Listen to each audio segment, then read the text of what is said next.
ఉమ్మడి ప్రకాశం జిల్లా ఒంగోలు రాజకీయం చాలా రసవత్తరంగా మారిందని చెప్పాలి. ఎందుకంటే గత నెల రోజులుగా కూడా చూస్తే గనక ఉమ్మడి ప్రకాశం జిల్లా ఒంగోలుకి సంబంధించినటువంటి ఈ రాజకీయం ఎంత రసవత్తరంగా మారిందంటే నువ్వా నేనా అన్నట్లు మారింది. బావమరుదుల మధ్య వైరం కూడా అదే స్థాయికి చేరుకుంది అని చెప్పాలి.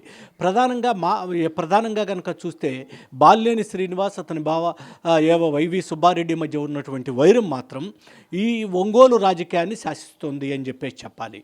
నిన్నటికి నిన్న బాలినేని శ్రీనివాసరెడ్డి కుమారుడు ప్రణీత్ రెడ్డిని ప్రతిపాదించటం, అదేవిధంగా మాగంటి శ్రీనివాసులు రెడ్డికే ఒంగోలు పార్లమెంటు సీటు ఇవ్వాలన్నా అనడం మాత్రం ప్రధానంగా బాలినేని ఈ రెండు డిమాండ్లు తెరపైకి తీసుకొస్తున్నారు. కానీ ఈ రెండు డిమాండ్లని అంగీకరించడానికి వైఎస్ఆర్ కాంగ్రెస్ పార్టీ ఏ పరిస్థితుల్లోనూ సుముఖంగా వ్యక్తం చేయటం లేదు అని చెప్పేసి స్పష్టమవుతోంది. ఎందుకనంటే ఒక విధంగా చెప్పాలంటే ఒంగోలు రాజకీయం అంటే సదాసిదా రాజకీయం కాదు. అక్కడ ఉన్నటువంటి బాలినేని శ్రీనివాసరెడ్డికి ఉన్నటువంటి పట్టు కూడా సాధారణమైంది కాదు. ఎందుకని ఈ విషయం చెప్పాల్సి వస్తోందంటే గత 3 దశాబ్దాల కాలంగా బాలినేని అక్కడ బలమైన నాయకుడిగా ఎదిగాడు. బలమైన పట్టుంది.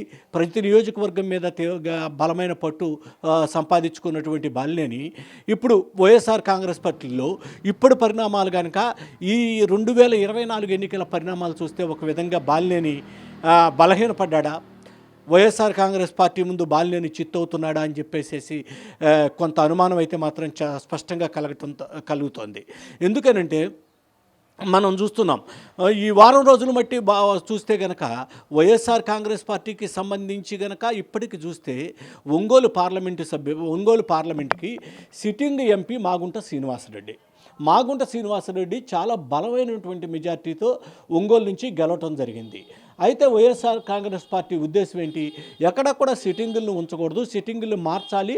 సిట్టింగులు మార్చే క్రమంలో ఆ మార్పుల్లో బీసీలకు కానీ, లేదంటే మరో వ్యక్తికి కానీ, లేదంటే వేరే నియోజకవర్గానికి సంబంధించినటువంటి నాయకులను కానీ ఆ మార్చే సీట్లకి పంపించాలనేది వైఎస్ఆర్ కాంగ్రెస్ పార్టీ పక్కా వ్యూహం.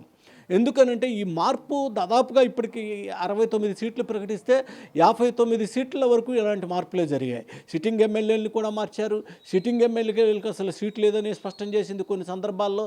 అలాగే ఎంపీ సీట్లు కూడా దాదాపుగా కొత్తగా 9 సీట్లలో 6 సీట్లు మార్చడం జరిగింది వైఎస్ఆర్ కాంగ్రెస్ పార్టీ. ఈ నేపథ్యంలో ఒంగోలు రాజకీయం అయితే ఒక విధంగా చెప్పాలంటే చాలా రసవత్తరంగా మారింది. ఒంగోలు రాజకీయం వైఎస్ఆర్ కాంగ్రెస్ పార్టీలో చాలా మింగులు పడని రాజకీయంగా మారిందని చెప్పడంలో ఎటువంటి సందేహం లేదని చెప్పాలి. ఎందుకంటే వైఎస్ఆర్ కాంగ్రెస్ పార్టీలో రోజుకు ఒకసారి ఒంగోలుకు సంబంధించినటువంటి ఎంపీ అభ్యర్థిని ఎంపిక చేసేందుకు భేటీ అవుతున్నటువంటి పరిస్థితులు అయితే ఏర్పడుతున్నాయి. అటు బాలినేని పిలవటం, విజయసాయిరెడ్డి భేటీ కావటం, అదేవిధంగా పార్టీ అధ్యక్షుడు జగన్మోహన్ రెడ్డి భేటీ కావటం. భేటీ అయినప్పటికీ కూడా అభ్యర్థుల మార్పు విషయంలో మాత్రం వైఎస్ఆర్ కాంగ్రెస్ పార్టీ బాలినేని మాట ఎక్కడా కూడా వినే పరిస్థితి అయితే మాత్రం కనపడటం లేదు. బాలినేని సూచించిన వ్యక్తులకు కూడా ఇచ్చే పరిస్థితి కనపట్టలేదు. అంటే వైఎస్ఆర్ కాంగ్రెస్ పార్టీ నుంచి వైఎస్ఆర్ కాంగ్రెస్ పార్టీలో ఒక విధంగా చెప్పాలంటే బాలినేని హవా తగ్గిందనే చెప్పాలి. లేదా బాలినేనికి పొగబెట్టి బయటికి పంపించడానికి ప్రయత్నాలైనా జరుగుతూ ఉండాలి అని చెప్పేసి బాలినేని వర్గీయులు తీవ్రస్థాయిలో వైఎస్ఆర్ కాంగ్రెస్ పార్టీ మీద కూడా ఆరోపణలు చేస్తున్నారు. ఈ నేపథ్యంలో చూస్తే కనుక ఒంగోలు పార్లమెంటు సీటుపైకి మొట్టమొదట మాగుంట శ్రీనివాసరెడ్డికి ఎటువంటి పరిస్థితుల్లోనూ సీట్ లేదని చెప్పారు. ఎందుకనంటే గతంలో నుంచి కూడా కనుక చూస్తే వైఎస్ఆర్ కాంగ్రెస్ పార్టీ ఆ సీటు మీద చాలా ప్రెస్టేజియస్గా తీసుకుంది. ఎందుకంటే అక్కడ బాలినేని హవా సాగుతోంది. ఆ బాలినేని హవాని కంట్రోల్ చేయాలి అనే ఉద్దేశంతో రెడ్డి కార్పొరేషన్కి సంబంధించినటువంటి సత్యనారాయణ ప్రపోజ్ చేసింది. తర్వాత చిత్తూరు జిల్లాకి సంబంధించినటువంటి ఎమ్మెల్యే చెవిరెడ్డి భాస్కర్ రెడ్డిని ప్రపోజ్ చేసింది. అదే సమయంలో నగరి ఎమ్మెల్యే రోజాను కూడా ప్రపోజ్ చేయడం జరిగింది. చివరకు ఈ ముగ్గురుకు కూడా కాదని చెప్పేసి బాలినేని తీవ్ర అభ్యంతరం వ్యక్తం చేశారు. ఇస్తే తన కొడుకు ప్రణీత్ రెడ్డికి ఉండి, లేని పరిస్థితుల్లో ఉన్న సిట్టింగ్ ఎంపీ ఎవరైతే ఉన్నారో మాగుంట శ్రీనివాసులు రెడ్డికి మాత్రమే ఇవ్వాలని బాలినేని పక్కాగా పట్టుబట్టి కూర్చున్నాడు.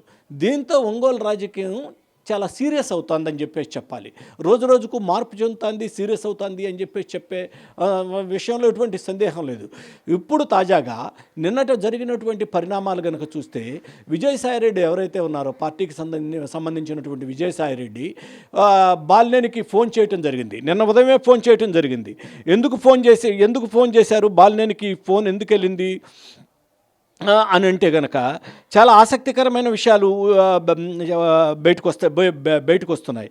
ఎందుకనంటే బాలినేనికి సంబంధించి కనుక చూస్తే కనుక మొత్తం బాలినేని వ్యవహారం అంతా దీని చుట్టూనే తిరుగుతుంది. నిన్న ఎవరైతే విజయసాయిరెడ్డి ఉన్నారో బాలినేనికి ఫోన్ చేయడం జరిగింది.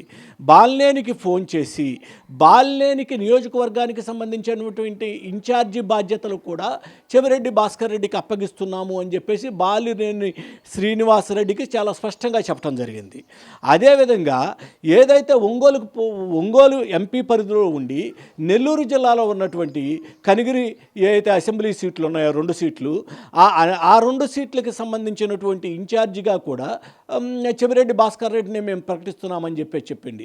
అంటే ఓవరాల్గా చూస్తే కనుక బాలిరెడ్డికి చెక్ పెట్టబోతున్నారు అని చెప్పేసి వైసీపీలో చాలా స్పష్టంగా అర్థమవుతుంది. దీని అంతటికీ కారణం బాలిరెడ్డి వర్గీయులు అయితే మాత్రం వైవి సుబ్బారెడ్డి పైన తీవ్రస్థాయిలో ఆరోపణలు అయితే మాత్రం చేస్తున్నారు. వైవి సుబ్బారెడ్డి బాలినేని ఇరువురు బంధువులే, దగ్గర బంధువులు. ఈ దగ్గర బంధువులు అయినప్పటికీ రాజకీయాల్లోకి వచ్చేటప్పటికి మాత్రం రాజకీయాల్లో సీట్ల ఎంపిక కానీ లేకపోతే రాజకీయాల్లో పోటీ చేసే విషయంలోకి వచ్చేసరికి మాత్రం ఈ బంధుత్వాలు ఇవన్నీ పనికిరావనేది మనకు ఒంగోలు సీట్ను చూస్తే మాత్రం అర్థమవుతోంది. ఎందుకు అని అంటే బాలినేని ఇప్పటికే మొత్తం కూడా పోటీ చేయడానికి సన్నద్ధమైనప్పటికీ తన కొడుకుకి ఎంత ఖర్చు అయినా సరే ప్రణీత్ రెడ్డికి ఖర్చు పెట్టడానికి సిద్ధమైనప్పటికీ బాలినేని కొడుకుకి సీటు ఇవ్వనని వైసీపీ అధిష్టానం స్పష్టం చేసింది. అదేవిధంగా ఎవరైతే సిట్టింగ్ ఎంపీ దాదాపుగా 55% పైగా ఓట్లతో గెలిచినటువంటి మాగుంట శ్రీనివాసులు రెడ్డికి సీటు ఇచ్చేది లేదని స్పష్టం చేసింది. ఈ నేపథ్యంలో ఇప్పుడైతే మాత్రం చెవిరెడ్డి భాస్కర్ రెడ్డి మాత్రం పూర్తి స్థాయిలో తెరపైకి వచ్చారు. ఒంగోలు ఇన్ఛార్జిగా చెవిరెడ్డి భాస్కర్ రెడ్డిని నియమించడం జరిగింది. అదేవిధంగా నెల్లూరు కనిగిరి ప్రాంతాల్లో ఉన్నటువంటి 2 అసెంబ్లీ సీట్లకు కూడా చెవిరెడ్డి భాస్కర్ రెడ్డిని ప్రకటించడం జరిగింది. ఈ నేపథ్యంలో నిన్నటి నుంచి బాలినేని వర్గీయులు కానీ పార్టీ అధిష్టానంపై చాలా తీవ్రమైనటువంటి అసంతృప్తితోనూ ఆగ్రహంతోనూ ఉన్నారని చెప్పాలి. లేకపోతే బాలినేనికి సంబంధించినటువంటి ప్రపోజల్స్ ఏవైతే పార్టీ అధిష్టానానికి ముందు పెట్టినారో అవన్నీ కూడా పక్కన పెట్టేయటం జరిగింది. ఈ నేపథ్యంలో అయితే మాత్రం బాలినేని మొత్తం కూడా ఒంగోలు నుంచి హైదరాబాద్ వెళ్ళిపోవడం జరిగింది. సజ్జల రామకృష్ణారెడ్డి దాదాపుగా 3-4 సార్లు ఫోన్ ద్వారా బాలినేనికి ఫోన్ చేసే ప్రయత్నం చేసినప్పటికీ కూడా బాలినేని శ్రీనివాసరెడ్డి సజ్జలకు కూడా టచ్లోకి రాలేదు అని చెప్పేసి పార్టీ వర్గాల ద్వారా మనకున్నటువంటి సమాచారం. ఈ నేపథ్యం అంతా కనుక చూస్తే ఒంగోలు వైసీపీ రాజకీయం అయితే మాత్రం రసవత్రంగా మారింది. ఇప్పటికి 4 కృష్ణులు మారారు అన్నట్టుగా అటు రెడ్డి కార్పొరేషన్ చైర్మన్ సత్యనారాయణ రెడ్డి, అదేవిధంగా చెవిరెడ్డి భాస్కర్ రెడ్డి, వైవి సుబ్బారెడ్డి, అదేవిధంగా ఇప్పుడు చెవిరెడ్డి భాస్కర్ రెడ్డి, ఇలా 4 మారారని చెప్పాలి.